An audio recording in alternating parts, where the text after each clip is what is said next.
On January 13, 2006, in the city of Acasuso, a part of Argentina's capital, Buenos Aires, one of the most daring armed robberies took place at the largest bank in Argentina. The gang entered the bank, taking employees and customers hostage. 15 minutes later, they seemed to realize their mistake. They needed to escape. One of them stepped outside with a hostage, only to find the place completely surrounded. With no other choice, he went back inside to await what seemed to be their inevitable fate alongside his accomplices. At this point, you might think everything happened by chance, but let me tell you, every single detail was meticulously planned. Just like the professor in La Casa de Papel calculated every move, the mastermind behind this operation was orchestrating one of the smartest heists in history. It would later be known as the robbery of the century.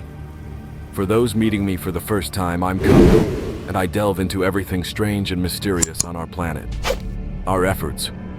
And no matter how much you enjoy this video, don't let it make you forget the saying, nothing lasts forever. Today, I'll tell you the story of the robbery of the century, considered one of the most brilliant heists in human history. Every detail, no matter how small, was calculated with incredible precision. Of course, while the plan itself was flawless, what happened to the gang afterward was beyond anyone's expectations. The story began on May 15th, 2005. On that memorable date, Fernando Araujo went to see his therapist. He told the doctor that he wanted to do something that would bring excitement and passion back into his life.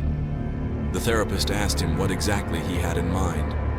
Fernando replied, "Now that I'm 43 years old, the only thing that might make me feel alive again and prove to myself that I can still do anything I set my mind to is robbing a bank."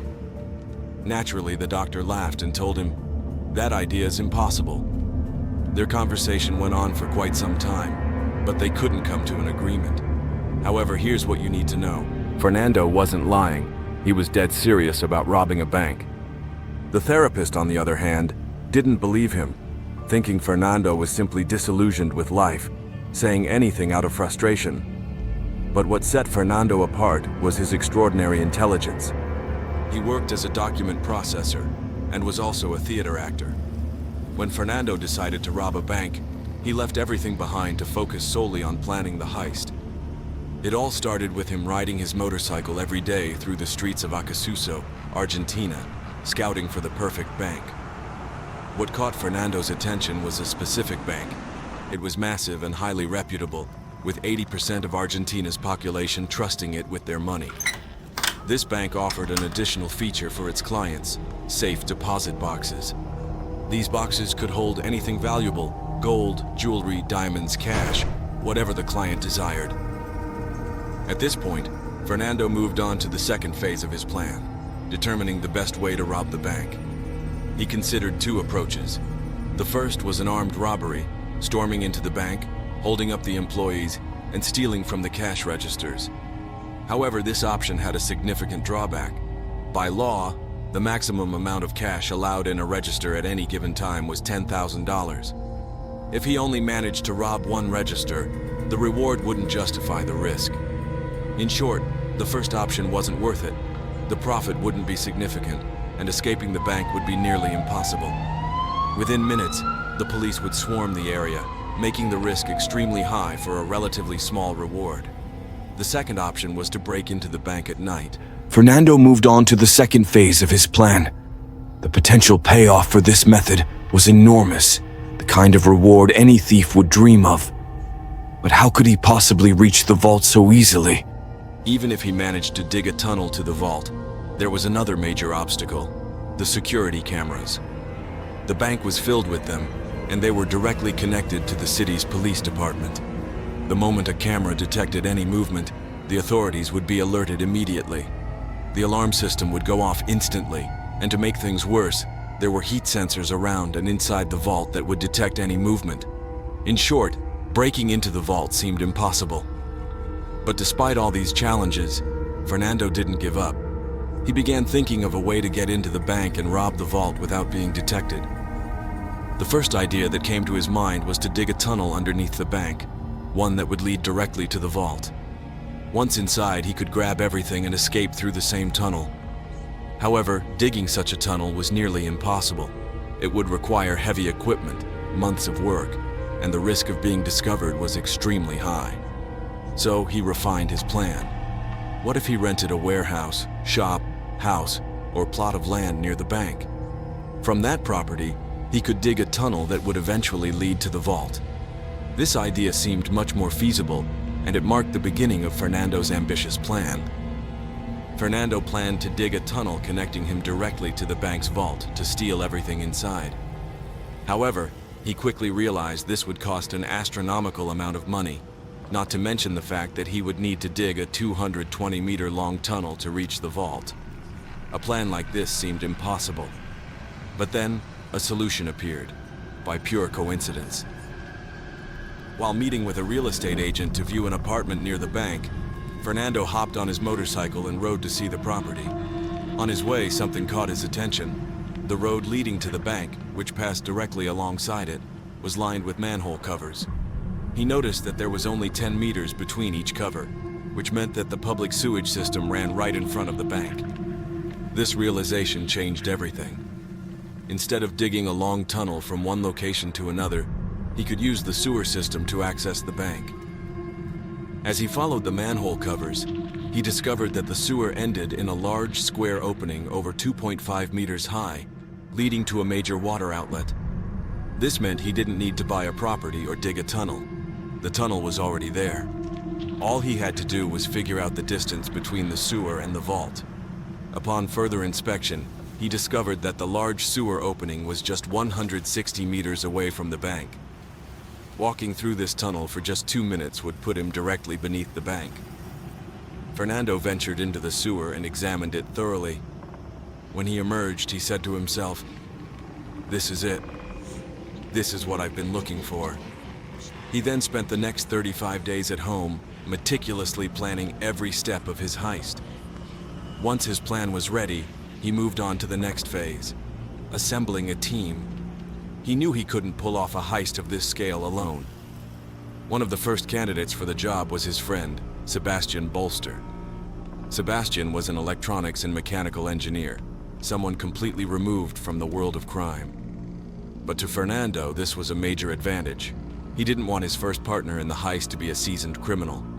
Moreover, Sebastian had a personal grudge against banks, especially Banco Río. His family had lost everything when the largest bank in Argentina went bankrupt. Later, when they managed to rebuild their finances and deposited their money in Banco Río, the bank seized their funds and foreclosed on their home after they missed a single loan payment. Sebastian had every reason to want revenge, and Fernando saw this as an opportunity. The first thing Fernando and Sebastian did was agree to use code names. They decided to address each other by these names to get used to them as the team grew. Fernando became the leader, and Sebastian became the engineer. Remember these names, as everything that followed was conducted under these aliases. The leader and the engineer went to the bank's location, descended into the sewer system, and carefully measured the distance to the bank. They spent an entire week studying the layout. Afterward, the engineer walked into the bank under the guise of a wealthy client, claiming he owned 6 kilograms of gold and wanted to store it in a safe deposit box. The bank staff took him to the vault and allowed him to see the deposit boxes. They even opened one for him to demonstrate its security features. Unbeknownst to them, Sebastian was secretly recording everything with a hidden camera embedded in his clothing. After the visit, the engineer reviewed the footage with the leader, and together they brainstormed how to overcome each obstacle in their path. The next challenge they faced was obtaining the significant financial resources needed to purchase the specialized equipment required to open the main vault and all the deposit boxes inside. At this point, the leader reached out to the third member of the crew, known as the Doctor. To this day, no one knows the true identity of the Doctor.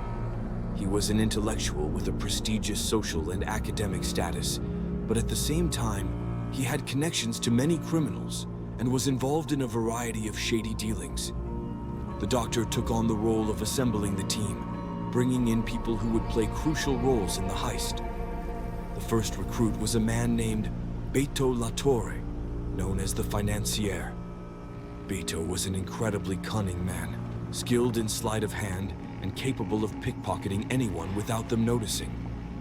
He had exceptional negotiation skills and persuasive power, along with an extensive criminal record and deep expertise in weapons. When the leader explained the plan to him, Beto immediately agreed and offered to sell a large truck he owned to fund the operation.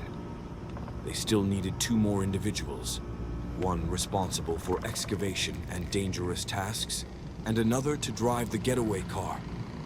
The doctor suggested Luis Silans. Luis had been a member of one of Argentina's most notorious gangs and had spent 15 years in prison, convicted 9 times. A former drug trafficker and a professional thief, he was also an accomplished actor who had faked near-death experiences multiple times to be transferred from prison to a hospital just to get some fresh air outside. Given all this, it's no surprise that they nicknamed him the Violent One.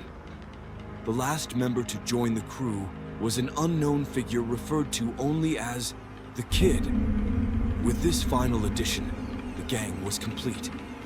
The leader, the engineer, the doctor, the financier, the Violent One, and the Kid. Interestingly, they were all highly intelligent and had unique skills. For example, the leader requested blueprints of the streets surrounding the bank. It would have been logical for the doctor to source these plans, and he did.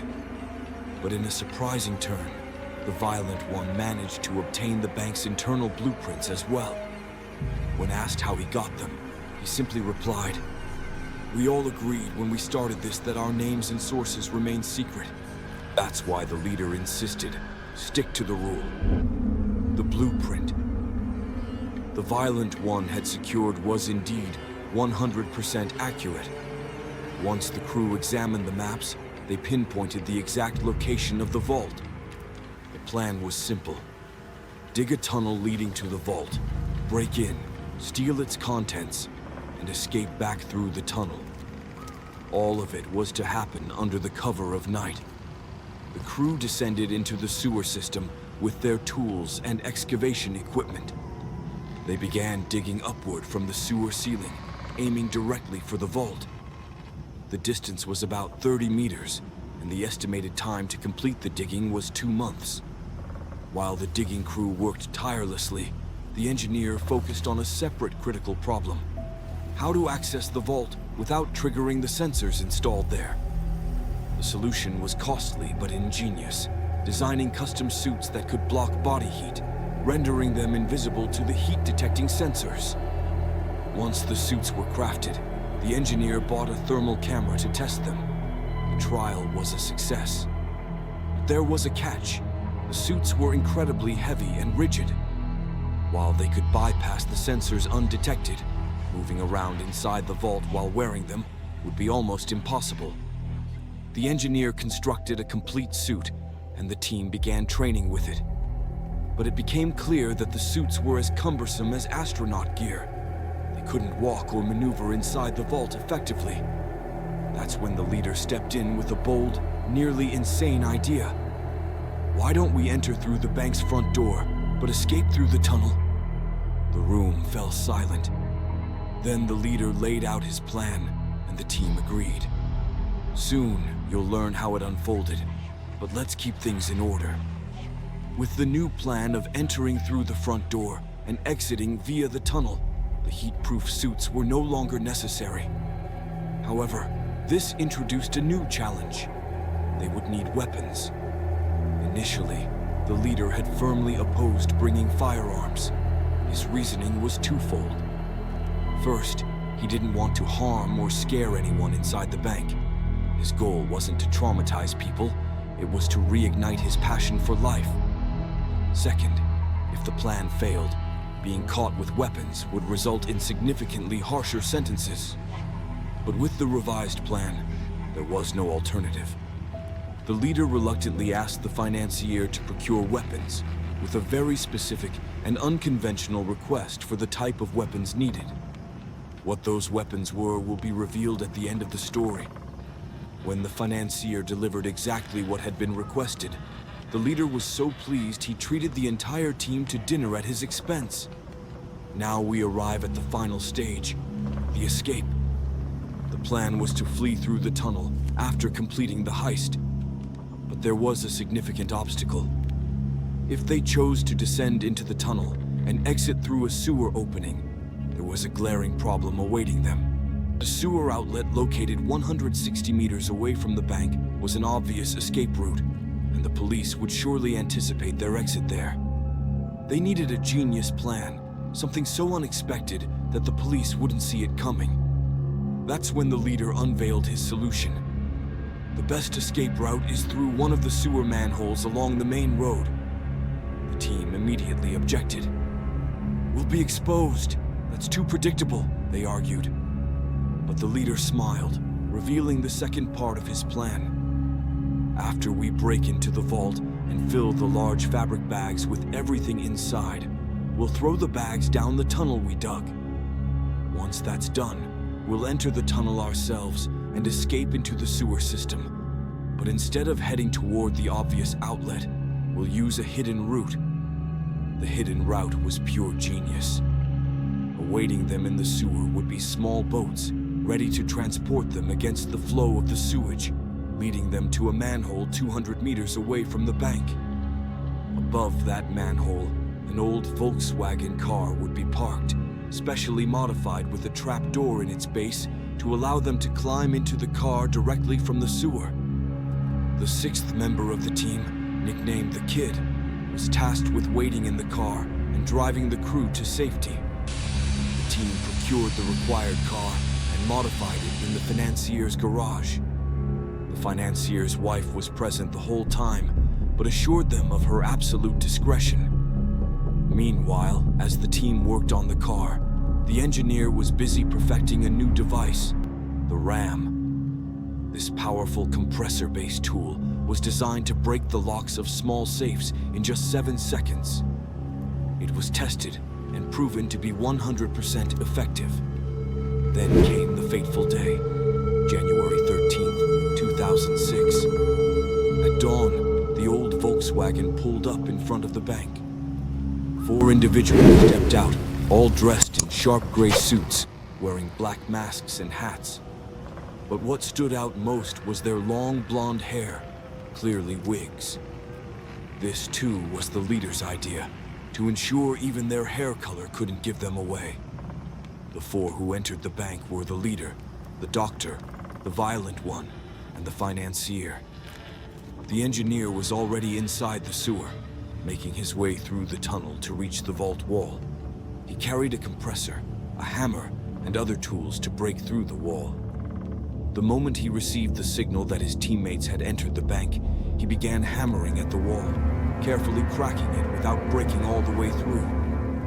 He was to wait for the leader's green light before completing the breach. Inside the bank, the 4 masked intruders swiftly took control, holding everyone hostage. Their movements were calculated, their demeanor strange.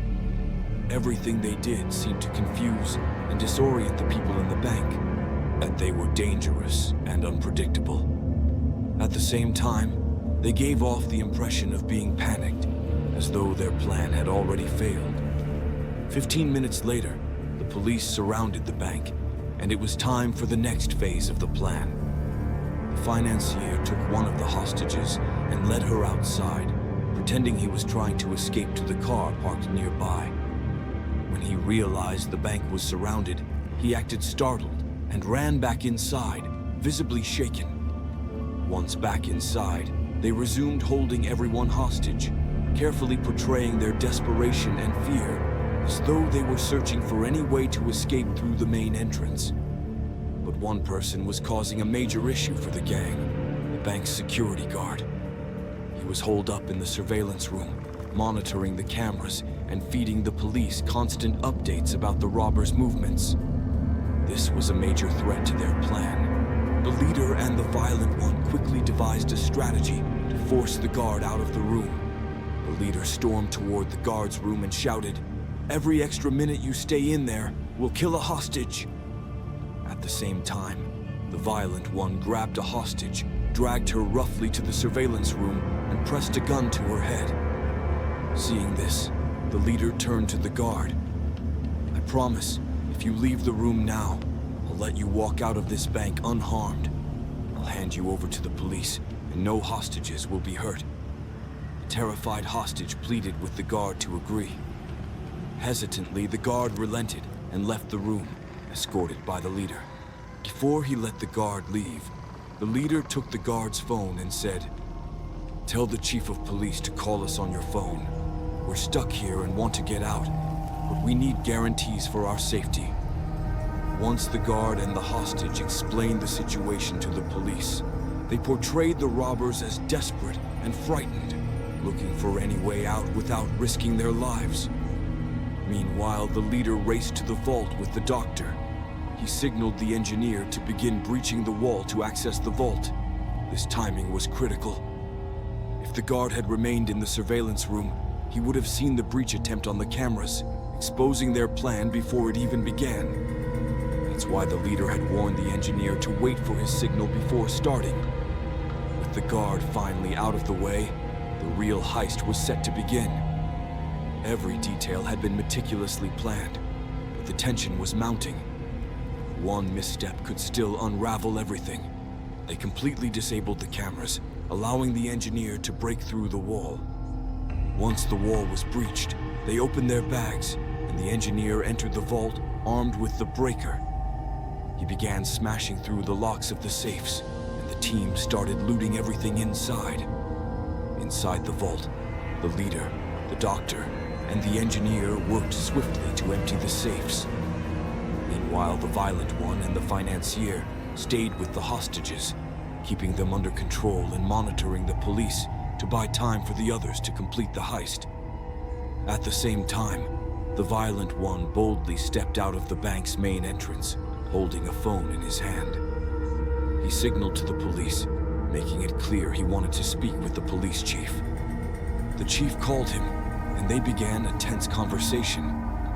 The violent one told him bluntly, "We broke into the bank to steal and get out, but you showed up before we could escape. Now we don't know what to do."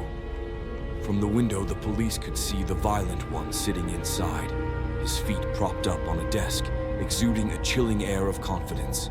The police chief, noticing this, asked, "Do you have a criminal record?" The violent one smirked. "Yeah, I just got out of prison. And honestly, I don't care if I go back. The only thing I want is for the hostages to stay unharmed and for this to end smoothly."